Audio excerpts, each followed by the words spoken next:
Well, hello everybody and welcome back to another episode of the Accommodation Show. This week I'm joined by my friend and the wonderful Kim Stewart to the show. Welcome. Hi, Bart. How are you? Doing really well, thanks. You're joining us all the way from Wanaka. Your business is called Lakeview Properties, or Lakeview Properties Wanaka. Wanaka is a really special place, isn't it? Oh, amazing. It's like a little hidden gem at the bottom of the South Island of New Zealand. How long have you been living there for?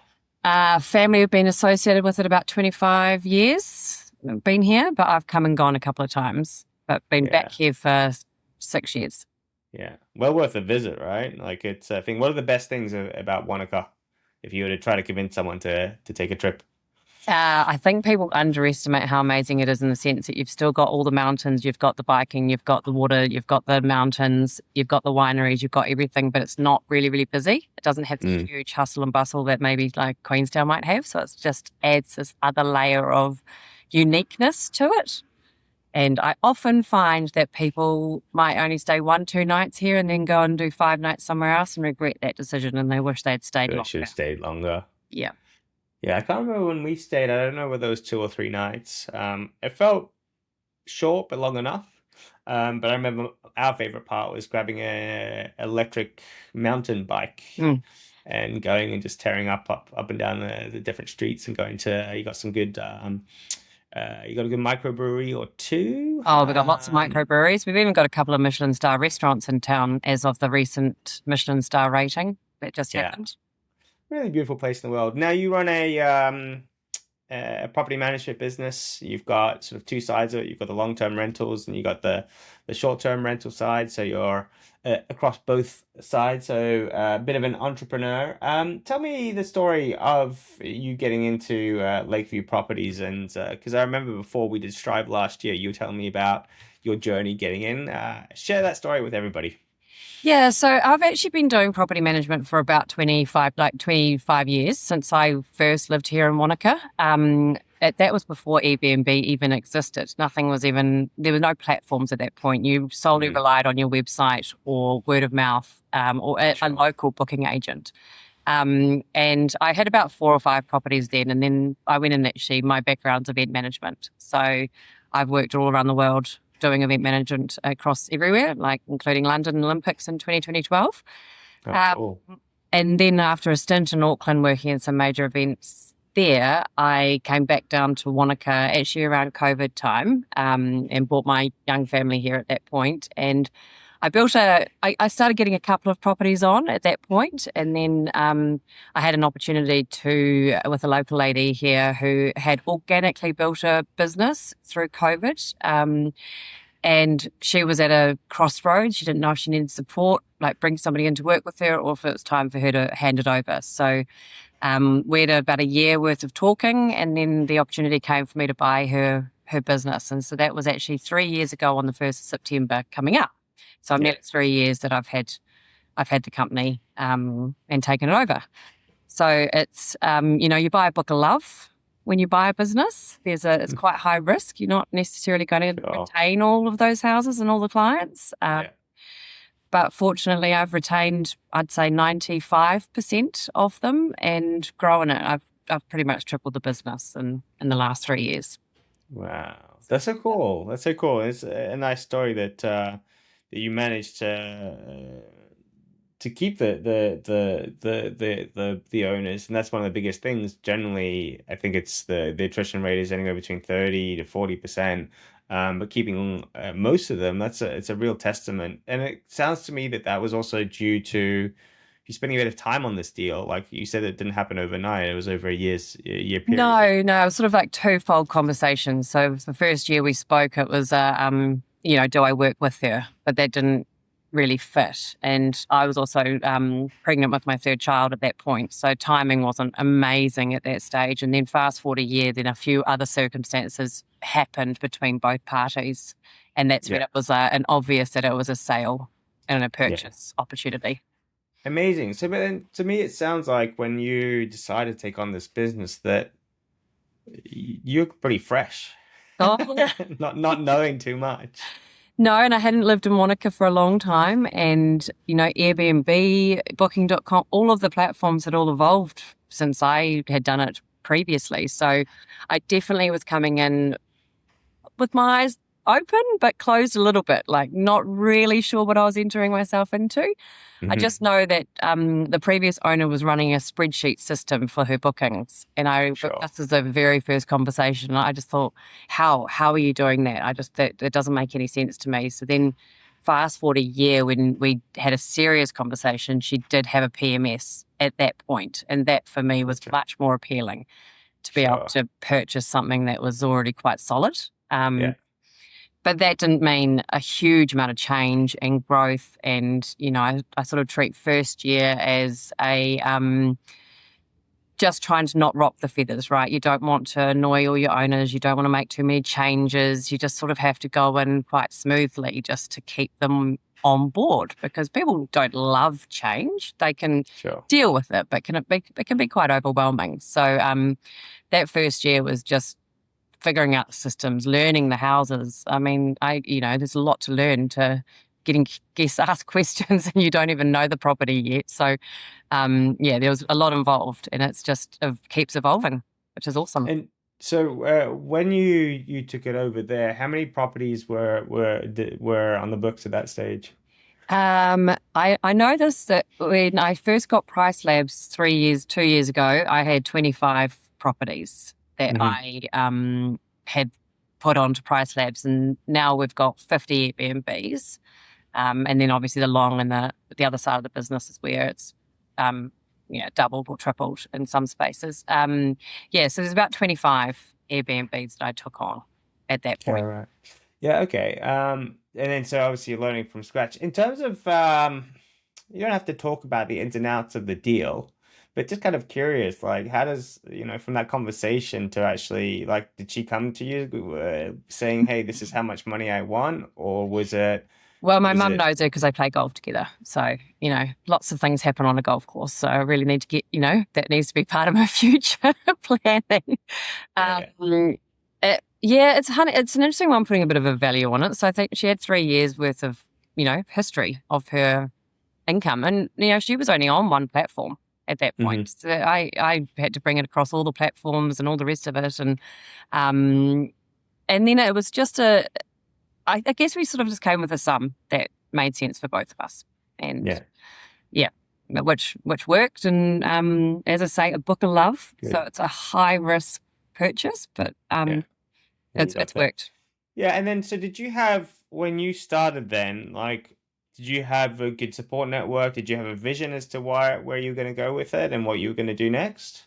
No, I had a 4-month-old baby and 2 other children. So we went in very much just full-fledged ahead. And I just knew that I had done it before. I knew on a very small scale. And because I've done event management, I mean, I'm all about working out solutions and how to fix things and do things and give people an experience. So it kind of just was just quite organic and came quite naturally to me, just to, work through all the processes and learn how to do everything. So we had about a month handover where I shadowed her for a full month. We'd drive baby in one hand and then pretty much. Yeah, right. Yeah, so I just went everywhere and I'd just drive in the car with her, and I remember I had my laptop open and I just asked questions. So I was like, right, this owner, this house, everything I could absorb from her, I did. Yeah, okay. And then, so at that stage, it was just more about kind of getting to grips with the business. Yeah. Before actually thinking about the future. Oh, 100%. It was just, I remember the 1st of September, all of a sudden I was like, oh, I've got to respond to these guest queries because it's me now, whereas I'd been visually seeing them for quite a while, for about a month or 2, and I wasn't responding. And all of a sudden I was like, oh no, it's me now. It's game on. I've got to answer these questions and respond to these guest queries about whatever they might be asking for. So yeah. That's cool. Stressful though, right? Oh, it was a lot. It's a lot. It still is a lot. I think it's a full on industry. Like it's 24/7. You're always on. You're always thinking about it or been asked questions. Or I mean, I had an 11 o'clock phone call last night because they lost a key. Yeah, right. Couldn't get into the house. Yeah, sure, that's going to happen. Mm. And okay, so then you said that through that period you've had some good growth, right? And you're adding more properties. Would it be fair to say that a lot of it is kind of word of mouth? Yes, yep. There's definitely been some word of mouth, which is obviously the best type of business. Wanaka is having a huge growth as well. So the buildings that are coming up in this town everywhere is massive. And people just know the market and they know the opportunity of what you can get in this town. So there's I do a lot of local advertising as well. Like I try and have my socials, and we've got a local rag, you could call it, and I'm in that every single week with my face, of who we are. And I think that people associate with that sort of warmth opportunity of knowing who they're going to be dealing with. Yeah. And also to know that they're dealing with me as well at the moment, I think that's a really key feature. I think that's a really huge advantage that you have because Wanaka is pretty small, right? So you're going to see the same faces at the same bars and restaurants and that sort of thing wherever you go, right? So if you put yourself in a paper, then you become the go-to in terms of that category. But it's important to keep investing in your marketing. So you said you're in the local paper. You doing anything else to sort of get your name out there? I do a few. In terms of our socials, I do a 12 Days of Christmas giveaway, a real local driver. So I've done that for the last 2 years. So every day for 12 days of December, we'll do a local giveaway. And that's all about driving my socials and a bit of awareness and exposure. And that what kind of stuff are you giving away? It could be Puzzle World, which is obviously everyone's been to Puzzling World if they've been to Wanaka, a voucher for there or a voucher for a local winery or for the local cinema. And the first year I actually purchased all of it and gave it myself. And then the second year I went out to the businesses and said, would you be a part of this? And they were all willing, like immediately, to do it because it gets a pretty good buy-in. Yeah, sure. That's cool. So 12 days of Christmas. Yep, 12 days. So I've done 24-day giveaways over the last 2 years. Yeah. That's really, really cool. And then I guess so that local community is a really big thing for you, right? And getting to know everyone. Does that sort of translate into the operations of the business, like finding staff, cleaners, that sort of stuff to help you run the business? Yeah. So I've had a mixed bag of everything to do with the cleaning side of the business. I've had contractors that we just solely, they were with us and I paid them and, they did as much as they could. And then I've had a cleaning company. So we had a cleaning company for a year. Great experience. I think it gives you a lot of appreciation of why you end up paying really high rates for cleaning when you've actually owned one. And now we work with a cleaning company they're like an extension of us. So it's like they're part of Lakeview Properties, but they're their own company. And it's amazing. They'll do anything that's needed, last minute or fixings So they take care of your whole portfolio? Whole portfolio, yeah. They just actually went out on their own recently, so I'm their one major client right now, and which is awesome just to get their business off the ground. And it just, as I say, that I think adds to the extension of us. And then I've got my own team as well. Yeah, amazing. So so you said that in the first year you came in and just set up a business or didn't rock the boat, or you try not to rock the boat. Try not to rock the boat. Yeah. It's been 3 years now, right? Mm-hmm. So what happened after year one? Did you go and start tearing everything up, or what changes have you made, and what progression has your business made that's been impactful?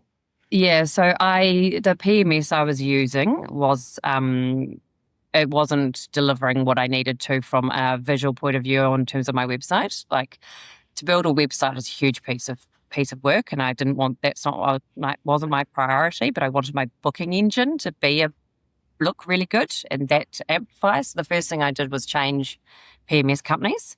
Mm-hmm. That is no small feat, actually moving PMS companies.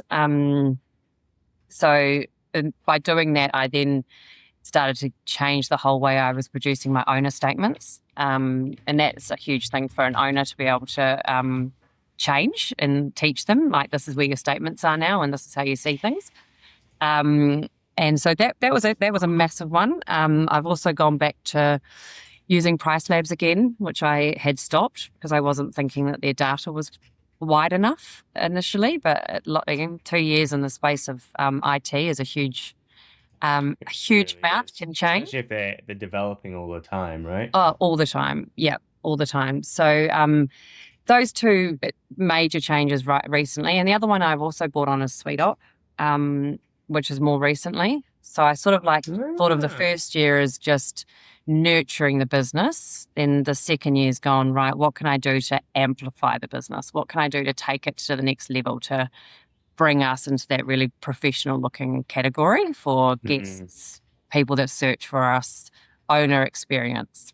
And that's where we are. And year 3, or 1st of September, we'll be coming into 3 years. And then the next thing is rebuilding my websites. That's the next big thing we need to do, especially because I need to showcase the long-term rentals as well. Yeah. So, and you need your blogs and you need all that kind of stuff on your website as well, right? Like, from what I can see here, it needs some love. It 100% does. I'm only using the PMS booking engine at the moment. It's not driven at all by us. So it's something that... what percentage of bookings are direct at the moment? Am I allowed to ask? Minimal. Okay. We're predominantly actually Airbnb right now. Yeah. Okay. You guys have got a huge opportunity there, and I'm not going to do that. And you're the one who raised it as a point, right? That there's thing, and I think in business that's what you need to do, right? You've got to figure out where your priorities are, and then slowly just chip away at different parts. And then as you scale as well, then those priorities change. So, if you've got 10 properties, your book direct strategy, it's not, it depends on how big the properties are. But if your revenue is not huge, focusing on the book direct can be a red herring. You should be fixing your pricing. You should be fixing your guest experience and all those other things before you start looking at that. So it's good that you've figured out that that's the process.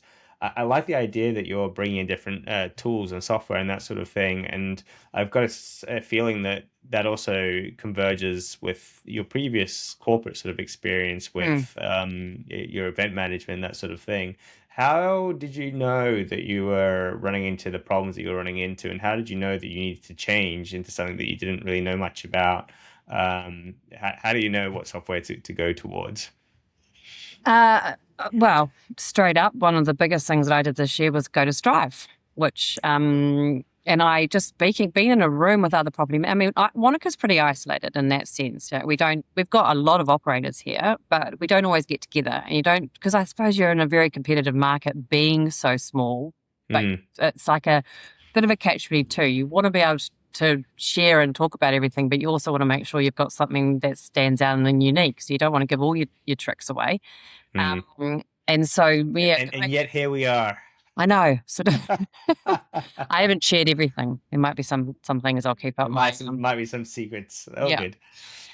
But yeah, going to Strive was just absolutely phenomenal. The eye-opening experience I got from that event, and learning and just speaking, going, I can do this better. I can be more efficient, but still be as warm and welcoming as you possibly can. And that's the key. Like, I just want to make sure that the guests still feel like they're special, but then they've also got, it's a bit more automated and there's more happening in the background and just a bit more stuff backing me up. And it's been, the changes have been immense. Yeah. So, right. So, okay, so that was SweetUp, but then with Hostaway, because you brought Hostaway in, you knew that there was an issue with your previous PMS, and we don't have to name them, but how did you know that you had a problem that needed fixing in that area, and how did you know that there was going to be a better solution? It was purely the booking engine. So the old one looked like you were back in the, I don't know, dark ages on the website, right, and then by looking at Hostaway's booking engine. So by taking on a Hostaway and using their engine, you're saving yourself a whole lot of money not having to build your own website. Because building your own website and getting it absolutely how you want it, that can be a huge investment. And it wasn't something I needed to do immediately, because I just needed enough to have a good profile and look smart out there, but it didn't need everything. And now we're getting to that stage we need more, and that's the growth of the business. We've got the capability to do that now, but 2 years ago I didn't need that. I just needed people that were looking at me to look at it and go, that's smart, that looks good, I can see availability, I might book through there, but let's be honest, I'm still going to go to a platform. Yeah. And then you've got that problem as well where if you want to sign up owners, you don't really have a path for them as well, right? Yeah. And now I'm using the owner statements as well through Hostaway, which I wasn't using initially, but that leads to another process I brought in with how I generate all of my invoices and bills now. So, it's all links together now. Yeah. Interesting. It's interesting that you're saying that sort of like your path to growth and expansion now is to really get those systems and processes down, and that's really going to show you that curve to be able to take on more properties and to grow in the way that you want to. I think you've got a bit of a story around some GST changes, some regulation changes. I really want to talk about this because quite often, sometimes we'll be doing something in one way and we won't change it until something prompts us to. And then we change it and then we never look back. I'll give you one example of my own. And one of them is just using AI, right? Like people, when we first started training people how to use ChatGPT, they didn't get it. And then they'll start using it. And then once they start using it, they're like, oh, okay, the penny drops. And they'll never, ever look back and start and go to a world where they can't be using it. And I think that was similar for you. Tell me about the GST changes in New Zealand and how it impacted you. Well, I bought the business in September, and on the 1st of April, the government introduced the changes to GST. I swear I thought that the previous owner just knew this was coming and she was just stitching me up. I was like, she had foresight in this. The GST changes wasn't anything that the government, anyway, they made a change that you have to pay GST for short-term accommodation regardless, so a tax, which is fine. But what they didn't factor in was how that looked for a property management company who had owners that were some GST registered and some that aren't GST registered. And that became a huge unraveling. The best thing that I did was joined into different property management chats in New Zealand to learn more. But also here I am trying to prove myself to all these owners. I've only had the business for 5-6 months, still learning the industry. And I'm having to pretend I'm also kind of a tax agent now as well, and know and understand everything that's coming on. Sure. And I didn't. I was going in really blind, and it just took time. But now, I mean, I've got different property managers calling me around New Zealand asking me how I do my tax, because the system I've taken on with called Streamline Stays has allowed me to be completely accurate with my GST. So it exports our full data of reservations out of Hostaway. I'd send it to an email, a process has been applied, and then literally we import every bill and invoice into Xero. So something that used to take me about, I'm not kidding you, about 500 hours a month is now done in about 10 minutes. 500 hours in a month, is that possible? Well, 200, what's 200 bills and invoices times 15 minutes per one? Yeah. It's not possible. Yeah. It wasn't possible. It was two of us were inputting the data every month, and it was taking us hours. So I'd get to my payout time and I'd actually be stressing because I'm like, how am I going to I haven't got that many hours in the day. Whereas now it's done. It's all done for you. And it's accurate. The key is it's accurate. Yeah. That's the biggest thing, because owners challenge everything, and well, not everything, but they ask you questions often, right? They want to know where their money's going, and if I can clearly show them, Yeah, yeah. Tell me about that, like as an entrepreneur and like your systems, your processes, and all that kind of stuff. That's where, there's the good old saying, working in your business and on your business. So where we work in our business, we're answering emails, we're copying from one field to another in a spreadsheet, we're taking phone calls, we're going and cleaning changing a light bulb because hey, it needs changing, right? Mm. So that's in your business, and then on your business is going to conferences, uh, learning online, researching new systems and new processes that we need to implement. Even though it's a lot more unknown, but we're working on things that are going to improve the business. Um, eh, what is your split, and how much time have you spent? Are you spending more time on the business now? What does it look like?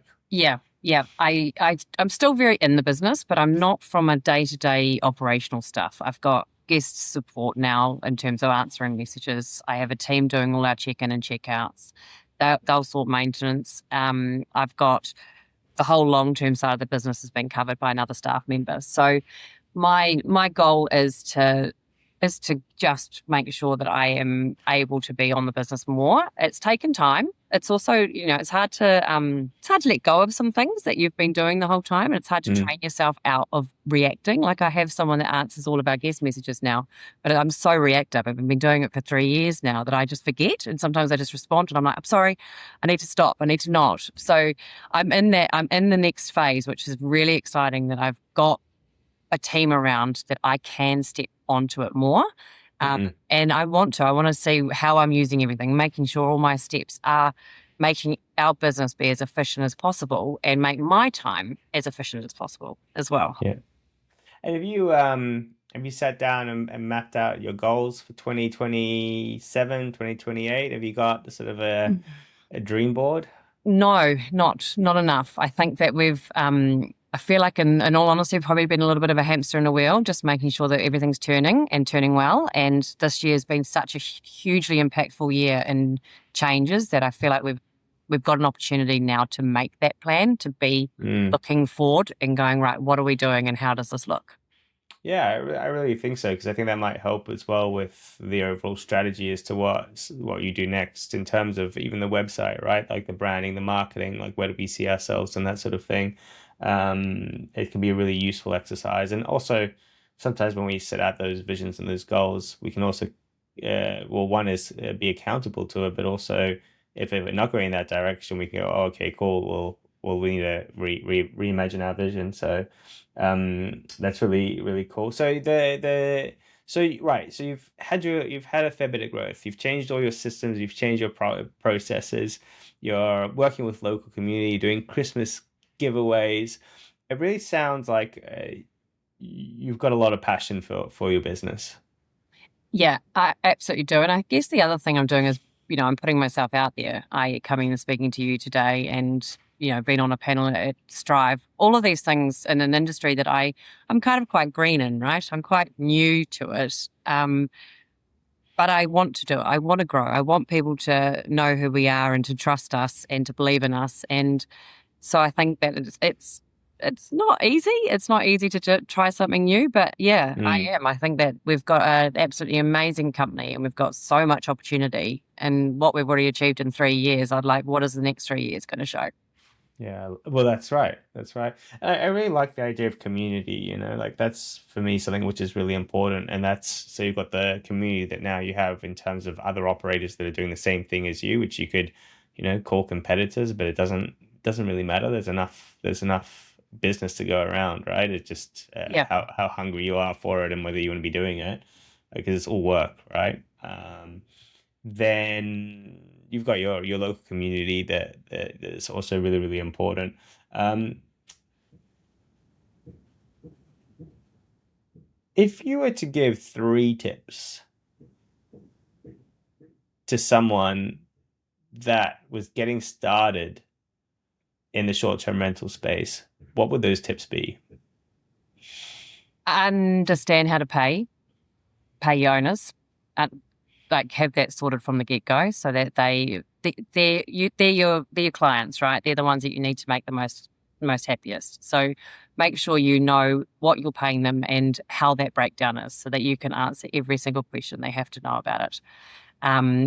Trust yourself and that you know the house. Learn your houses. Learn everything you can about the house. Know where every single thing is, so that if you get asked a question, you have the answer.